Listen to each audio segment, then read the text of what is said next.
back on the SportsMax Zone. Defending champions Cavalier took a big step towards qualifying for the playoffs in the Jamaica Premier League by beating Molynes United 4-1 at the Anthony Spalding Sports Complex on Sunday. 3 other matches were played on Sunday, with 2 more set for today. Let's join Lance Whitaker and Brent Sancho for a roundup of the action. Yes, we are at the Tony Spalding Sports Complex getting ready for a cracking doubleheader in the Jamaica Premier League, powered by Digicel. And this doubleheader this evening involving all teams that are in top 6 positions. It's Arnett Gardens against Mount Pleasant, and in the featured match, or the second game of the evening, it will be Waterhouse tackling Tivoli Gardens. Arnett Gardens currently number 3 in the table, and the Waterhouse Tivoli game will bring together number 2 against number 6. This is match week 20 in the Jamaica Premier League, and we are getting ready for some very, very hot matches this evening. But yesterday, Brent Sancho, we had a couple of good outings as well. Dunbeholden moving to the top of the table again with a victory over their opponents in this game here, but Portmore, but it took a long time for them to get the advantage here. Yeah, they certainly laboured to get the result. Of course, you had some question marks as it relates to the starting lineup. No McCarthy, there was no rhythm, no fluidity within the performance. Of course, they were very lucky at the end to get the result. I thought Portmore did well enough to come out with at least a point from this game, but you have to give credit to Dunbeholden. They were, of course, they showed their pedigree at the end and were able to get the result necessary. Yeah, and in the second game of the evening, Cavalier came up with a very, very big win. Their opening goal here coming from Colin Anderson, big, strong forward, hard to keep out, and he was certainly good on the evening. And penalty won here by Cavalier, and their second goal would come from the penalty spot and from their big central defender, Richard King. Yeah, Richard King, of course, coming up to the penalty spot, but it was indicative of the type of defending that we saw throughout the afternoon for Molynes. They were at 6s and 7. Of course, King stroking it to the back of the net, the centre half looking like, of course, a penalty taker of the highest quality. But throughout the game, Lance, of course, Cavalier should have done a lot more than the 4-1 scoreline suggests, but they were good value for money. Yeah, here's the 20-year-old Dwayne Atkinson with the first of his 2 goals. Second time in Premier League football that he has had a brace. He had a brace against Waterhouse last year, August. A player with immense quality was actually picked on the All-Caribbean Club 11 recently in the Dominican Republic and got 2 good goals here. Yeah, 2 good goals. This one being the pick of the bunch. A good first-time finish by the man Atkinson. He missed a whole heap of chances, but this one, he certainly put it to the back net. As I said, Cavaliers should have had a little bit more from this game, but I thought they would be happy with the 4-1 result. Yeah, they would get a penalty, the Molynes team, close to the end here, and their leading goal scorer, Nicholas Nelson, would pop up to get his 11th goal of the season, and he is now 1 behind Daniel Green as leading scorer in the Premier League. Yeah, there's James Harris being taken down, and penalty 1 here for this Molynes team.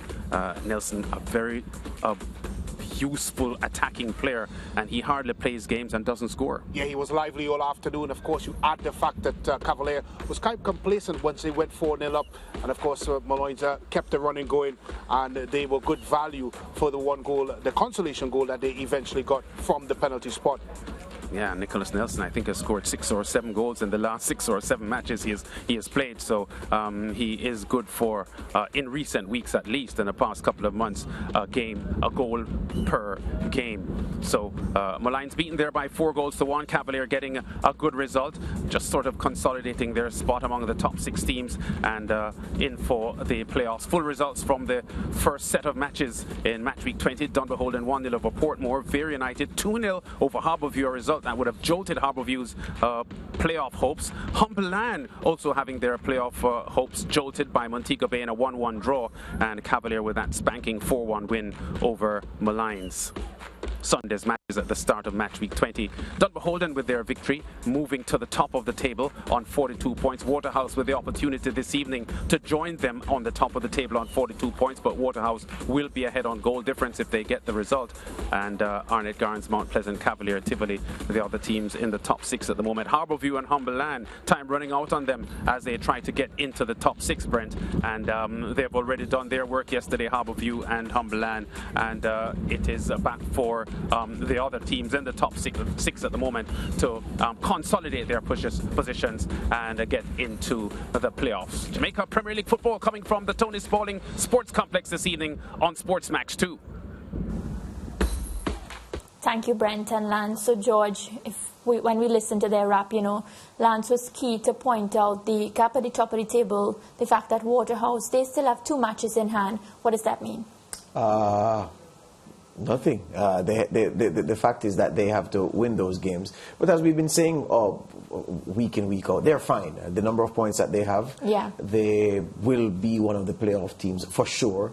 And it is highly likely that they're going to be one of the automatic qualifiers for the semi-final. And the reason I said nothing, how we always make fun of the fact of games in hand mean That's nothing. why So it's in that spirit. When I wrote that question, because earlier in my prep, I thought about you saying something along those lines. Not nothing, though, but something like what Mariah have said many times before. Well, it's true. Games in hand mean nothing but points on the board. But the point you're making by that question is a significant one, that Waterhouse have the opportunity to put daylight between themselves and Dunbeholden at the top of the table. So I expect, based on how the league is going, that Dunbeholden and Waterhouse will be the top 2. Arnett Gardens want to be one of the top 2 because that gives you a bye into the knockout phase. I expect Waterhouse to get one, Dunbeholden to get the other, and Arnett to have to scrap with the rest of them, the other 4, to get the other 2 places in the semi-final. But the semi-finals, but the Premier League is at a very good. The climax promises to be good because there are so many possibilities where the composition of the top 6 is concerned. Cavalier have a chance. Well, they're in the top 6. Harbour were dealt a body blow on Sunday. Tivoli have a chance because they play Waterhouse. If they can take down Waterhouse, they'll boost their chances. So the race for those places, very, very, very tight. And that's exactly what you would want at the end of a preliminary round going into the knockout phase. Well, speaking about opportunities and race for places, at the end of the draw, Humber Lion versus Montego Bay, the coach said that, they missed the opportunity for a playoff spot. Yes. Is that so mathematically? Yes, because they were on 21 points. Had they won, they would have been 24. And then the 2 more games, they could have gotten as many as 30 points. With that, they would have been in with a strong shout of nicking a playoff place. But going up against the cellar dwellers in the league, he would have expected 3 points. That's why he was rather put out by the fact that they could only get 1.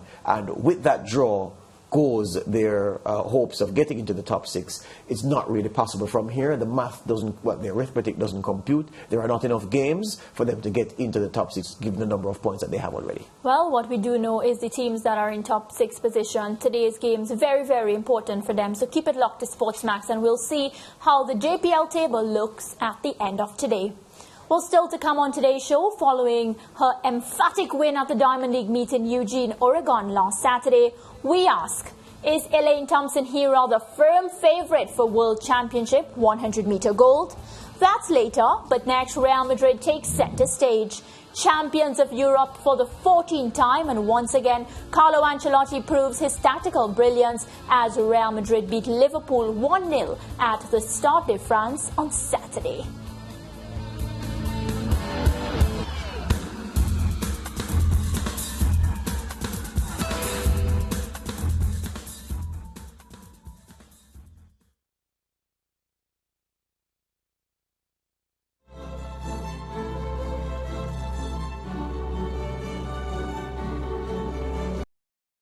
Thank you for watching SportsMax on YouTube. Don't forget to like, share, subscribe, and to click the notification bell to stay informed.